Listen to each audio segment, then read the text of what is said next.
Sir വലത്ത് കാല് വെച്ച് അകത്തെ കയറണം. എന്റെ കമ്പനി വരുന്ന ആദ്യത്തെ മഹാനായ മനുഷ്യനാണ് സാർ. എന്റെ ഐശ്വര്യങ്ങളെല്ലാം സാറിന്റെ പ്രാർത്ഥന പോലെ ഇരിക്കും. ഒരു മിനിറ്റ്. താൻ ആ ഫയലിൽ നിന്ന് ഇയാൾ അപ്ലിക്കേഷൻ ഫോം എടുത്തേ. ബിരിയാണിയും ചോറും ഒക്കെ വാങ്ങിച്ചാ? വാങ്ങിച്ചു. കുപ്പി വാങ്ങിച്ച? കുപ്പി വാങ്ങിച്ചു. പക്ഷേ എന്താ? പക്ഷേ എല്ലാം മുതലാളിയുടെ ചേട്ടനെടുത്ത് വിഴുങ്ങി. ചേട്ടനാ? ഇവിടെ അകത്തുണ്ട്. അതെന്ത് ചെയ്യുന്നു?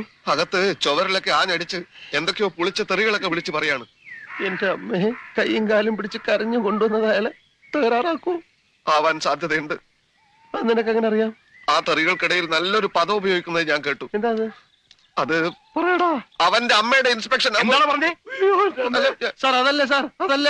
അതായത് ഇവിടെ ഇൻസ്പെക്ഷൻ നടക്കാൻ പോകുന്നു എന്നറിഞ്ഞിട്ട് ഞങ്ങളോട് വിരോധമുള്ള ചിലര് സാറ് ഭയങ്കര സ്ട്രിക്റ്റ് ആണ്, അവന്റെ അമ്മയുടെ, അതായത് എന്റെ അമ്മയുടെ ഇൻസ്പെക്ഷൻ അത് നടന്ന പോലെ തന്നെ എന്ന് ആരോ ചിലര് പറയുന്ന കേട്ടിട്ട് ഇവൻ വന്ന് എന്നോട് പറയായിരുന്നു. അല്ലാതെ സയ്യേ സാറിന്റെ അല്ല. അയ്യേ, ഇന്നെന്തെങ്കിലും ബുദ്ധിമുട്ടുണ്ടെങ്കിൽ വേറെ ദിവസം വന്ന് ഇൻസ്പെക്ഷൻ വേണ്ട വേണ്ട, ആ പണി ഇന്ന് തന്നെ തീർത്ത് കളയാം.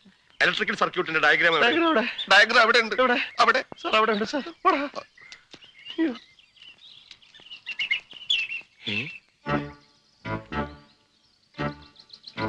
ഇയാളോ? ഇയാളെന്താ ഇവിടെ? ഇയാളെ എനിക്കറിയില്ല, നിനക്കറിയാമോടാ? അത് ഇയാളെ എവിടെയോ കണ്ടിട്ടുണ്ട്. സാർ ഇൻസ്പെക്ഷൻ വരുമ്പോ ആവശ്യമില്ലാത്തവർ ഇവിടെ നിൽക്കാൻ പാടില്ല എന്ന് അറിഞ്ഞൂടെ? വഴിപോക്കർ എന്തിനാ ഇവിടെ നിൽക്കുന്നത്? പ്ലീസ്, പൊതുവഴി അതാണ്, പൊതുവഴി അതാണ്, അതിലേ വെക്കുള്ളൂ, അതിലേ വെക്കുള്ളൂ. സാർ വലത്ത് കാല് വെച്ച്, ഞാൻ നേരത്തെ പറഞ്ഞ പോലെ സാർ വലത്ത് കാല് വെച്ച്. ISI മാർക്ക് എവിടെ? സൂക്ഷിച്ചു നോക്ക് സാറേ, അപ്പൊ കാണും. സാർ ഇത് ഡൽഹിയിൽ നിന്ന് കൊണ്ടുവന്ന ബെസ്റ്റ് സ്വിച്ചസ് ആണ് സാർ. ISI മാർക്ക് നിർബന്ധമാണ്. മോന്തയ്ക്കൊന്ന് കൊടുത്തിട്ട് കണ്ണാടി എടുത്ത് കാണിച്ചു കൊടുക്കട, അപ്പൊ കാണും മാർക്ക്. അതൊക്കെ പോട്ടെ. കേബിൾസ് ഒക്കെ ഏതാ? ആർമിയുടെ? അതെ സാർ. ഇല്ലെങ്കിൽ നീ എന്ത് ചെയ്യും? നീ മിണ്ടരുത്.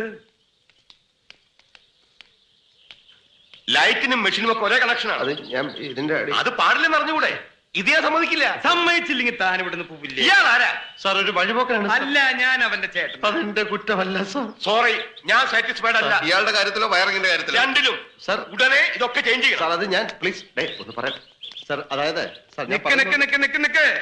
മര്യാദക്ക് പരിശോധിച്ച് ഒപ്പിടുന്നതാണ് നല്ലത്. ചുമ്മാ എന്തെങ്കിലും കുറ്റം കണ്ടുപിടിച്ച് തടസ്സം ഉണ്ടാക്കുക. ഇവരുടെ സ്ഥിരം വഴിന്ന് മാറണോ? ഇല്ലെങ്കിൽ നീ എന്നെ സസ്പെൻഡ് ചെയ്യടാ. ഒപ്പിടുற പട്ടി, ഒപ്പിടുற പട്ടി, തെണ്ടി നായിന്റെ കുട്ടി